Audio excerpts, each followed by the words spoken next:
Então, a gente vai continuar as apresentações de hoje. Meu nome é Alisson, sou especializando do terceiro ano de terapia intensiva do CPET-AMIB, e eu fiquei responsável por apresentar as políticas de visitação na UTI e a importância da presença da família beira-leito, né? Foi boas práticas aí publicada no Intensive Care recentemente, né, em 2022, e foi escrito por 3 autoras, né? A primeira autora é a Laura, médica intensivista, com áreas de interesse em ética médica. A segunda autora, médica intensivista também da Universidade de Toronto, e que tem interesses em cuidados intensivos em pacientes oncológicos e imunocomprometidos. E a última autora, Margarete, ela é responsável e bem conhecida dentro da ética médica e dentro dos cuidados intensivos, como uma palestrante que tem palestrante internacional sobre os desfechos em doença crítica, tem diversas publicações relacionadas a cuidados familiares em pacientes que tenham ventilação prolongada, e que tem aí diversos manuscritos e capítulos de livros sobre tópicos relacionados a desfechos de doenças críticas e os cuidados familiares, né? Então, o artigo ele começa a fazer um breve histórico, né, que existiu aí uma relação aí desses familiares e cuidadores dentro do ambiente hospitalar. Houve uma evolução significativamente nos últimos 20 anos. Quando a gente pensa, né, retratado nessa figura aí do século XIX, a gente percebe o doente, leito de cama, cercado de diversos familiares, né, de diversos familiares que estavam ali para ajudar, que estavam ali para alimentar, que estavam ali para fazer os cuidados essenciais desse paciente doente, enfermo, né? Já ao final do século XIX, a gente percebe aí um esvaziamento de familiares de dentro dos hospitais, né? Isso se deve, né, a toda uma questão de cuidados, em que os cuidados ficaram relacionados à enfermagem e que familiares dentro do hospital poderiam atrapalhar essa logística dos cuidados, poderiam ter risco de infecção, risco de trazer alimentos contaminados, álcool, tabaco, e tudo isso fez com que tivesse essa alteração aí nos últimos tempos. E as UTIs, elas foram reflexo desse século final aí do século XIX. Elas inicialmente abraçaram essa tradição de visitação apenas rigorosa, preocupados que possam interromper as prestações de cuidados, promover um estresse fisiológico indevido ao paciente e acabar resultando em uma exaustão da família. Então, todas essas práticas, elas foram formadas através de opiniões e políticas históricas, e que isso não teve nenhuma evidência científica que isso seria o melhor para a equipe, para o paciente, para o enfermo, né? E quando a gente olha uma foto recente, né, a gente pode perceber um paciente em leito, enfermo, cercado de familiares, de cuidadores, mas que isso, né, é fundamentado, né, toda essa mudança é fundamentado em uma mudança cultural, né, nesse cuidado centrado ao paciente e na família, né? Então, quando a gente olha essa figura, a gente percebe o paciente em leito de UTI, num ambiente humanizado, com o cuidador, com o familiar, mas também a gente precisa diferenciar, né? Nessa mesma foto e ao longo do artigo, ele vai comentar sobre a diferença entre cuidadores, né? Entre cuidadores e familiares cuidadores que estão presentes, que estão ali para ajudar, em contrapartida, familiares que são apenas visitas. É como a gente pode comparar, né, dentro dessa imagem, né? A presença de um familiar que está ali de braço cruzado, que está olhando, que não está praticamente, a impressão é que ele nem está se importando com o doente enfermo, ao contrário de 2 cuidadores que estão ali, estão ao lado, que estão cuidando, que estão dando esse apoio. Bom, então houve essa mudança centrada na família, no paciente, e a gente pode diferenciar esse tipo de visitações em 3 grandes tipos, né? Uma visitação restrita, que se refere às limitações de horário, a duração e o número de visitantes. a uma visitação flexível, que observa algumas restrições, mas que pode ser alteradas conforme as necessidades, escolhas ou circunstâncias específicas do paciente do hospital, e uma visitação aberta, que geralmente descreve a visita em qualquer duração permitida, a qualquer momento durante o dia.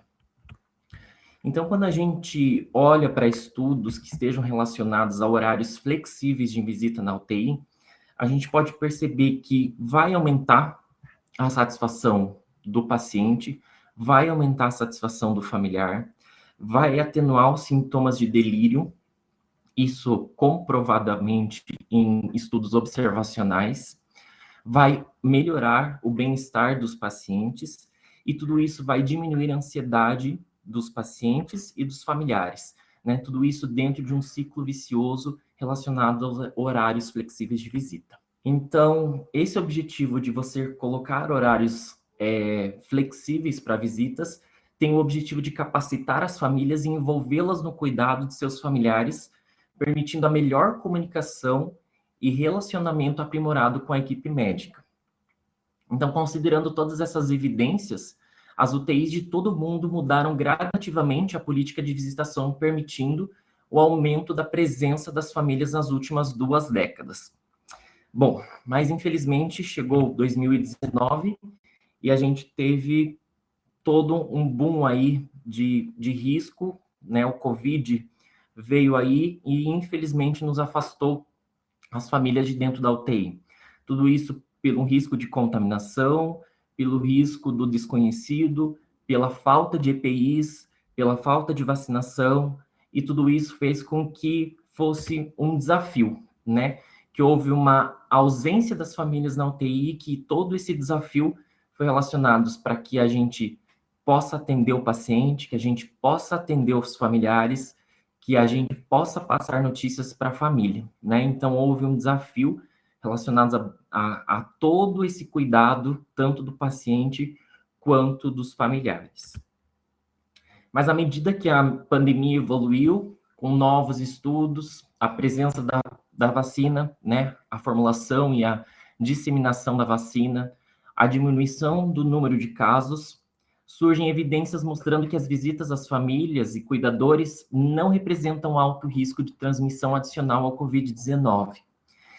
A maioria dos hospitais não fez essa distinção de cuidadores essenciais e visitantes. É como a gente olhou para aquela foto lá e percebeu que existia diferença entre esses cuidadores que estavam ali realmente para ajudar e simplesmente familiares que foram visitantes, e que nesse momento aí da pandemia não teve esse reconhecimento importante desse impacto emocional e o papel da defesa dos cuidadores essenciais tem para os pacientes, né?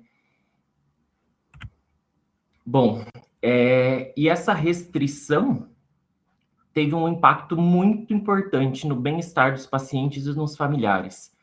Quando a gente olha para essas fotos aqui, a gente percebe esse desafio dessa ausência do paciente enfermo, tendo medo, tendo ansiedade, tendo dificuldade em lutar com a doença e tendo essa ausência, tendo que ter só boletim ou presença do familiar só por uma tela, por uma videochamada. Quando a gente olha para a equipe multidisciplinar, para a equipe médica, a gente percebe o quanto estávamos esgotados, exaustos, e tudo isso relacionava também ao nosso cuidado do familiar e, né, do paciente e dos familiares, e que isso foi um desafio para começar a novas formas de você colocar um pouco mais de conforto, né, como tem nessa reportagem aqui, as mãozinhas do bem, como a equipe da enfermagem colocava para que o paciente se sentisse mais confortável, mais próximo de alguém da família, e que todo esse impacto a gente pôde perceber até no momento do luto, né? Onde os familiares não puderam, né, nem se despedir, nem acompanhar esse momento de despedida, e que isso, vendo em grandes estudos aí observacionais, a gente percebe que a família descreve, né, que não pôde dar um adeus, não pôde dar um acompanhamento, um ponto final aí para esse processo de doença. Bom, Então, pós-pandemia, o que a gente pode esperar? Né? Muitos hospitais permaneceram muito cautelosos e atrasados nessa reintegração das visitas de dentro da UTI após a grande pandemia. Não há cenário para qual a literatura atual sustente uma restrição completa à visitação. E a gente tem que manter o foco no cuidado centrado no paciente e na família. As limitações existentes das horas de visitação devem ser revisitadas e cuidadosamente deliberadas entre todas as partes interessadas, pela equipe médica, pela equipe multidisciplinar, pelas políticas do próprio hospital. E tem que existir essa distinção clara entre a família, o cuidador, e daqueles visitantes simplesmente sociais. Os motivos pelos quais as restrições aos horários de visitação devem ser comunicadas de forma transparente e pública. Elas têm que ser proporcionais, limitadas no tempo e sujeitas a ajustes responsivos frequentes. E quando a gente olha dentro desse artigo, eles nos colocam como que a gente poderia fazer essa reintegração, através de 7 passos, que o primeiro seria garantir uma base de cuidados em parceria com o paciente e com a família, revisitar as políticas de presença da família com o paciente, familiares e acompanhantes, distinguir daqueles cuidadores que fossem essenciais e aqueles que fossem apenas visitantes, distinguir entre, no quarto item, considerar as necessidades de pessoas que enfrentam riscos específicos. Aquele idoso que apresenta delírio, aquele paciente especial que precisa ter um acompanhamento mais de perto, aquele idoso que tem necessidades físicas e que a gente precisa ter um acompanhamento familiar mais de perto. O quinto ponto, a gente precisa ter uma avaliação contínua dos riscos de forma abrangente e equilibrada. A gente precisa estabelecer um processo rápido e a gente tem que ter um compromisso de aumentar as evidências, né? Ter um respaldo científico que decisões da presença da família são importantes. E o artigo ele termina colocando alguns pontos importantes, que a pandemia do Covid destacou consequências não intencionais à restrição de visitas, tanto para a saúde psicológica quanto para o bem-estar de pacientes, de familiares e profissionais de saúde, que a restrição de visitas precisa ser proporcional e as políticas exigem ajustes em tempo real de acordo com a necessidade de cada paciente.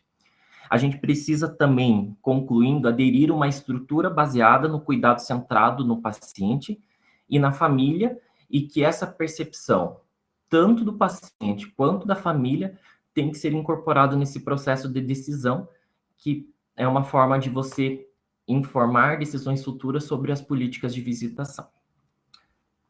E é isso que eu tinha para comentar hoje. Muito obrigado. Alisson, ótima a tua apresentação, mais uma vez. Muito bem preparados os slides, as tuas figuras, e a tua compreensão, acho que como você ficou maduro e bastante consciente da tua responsabilidade, da tua atividade dentro das UTIs. Gostei muito mesmo.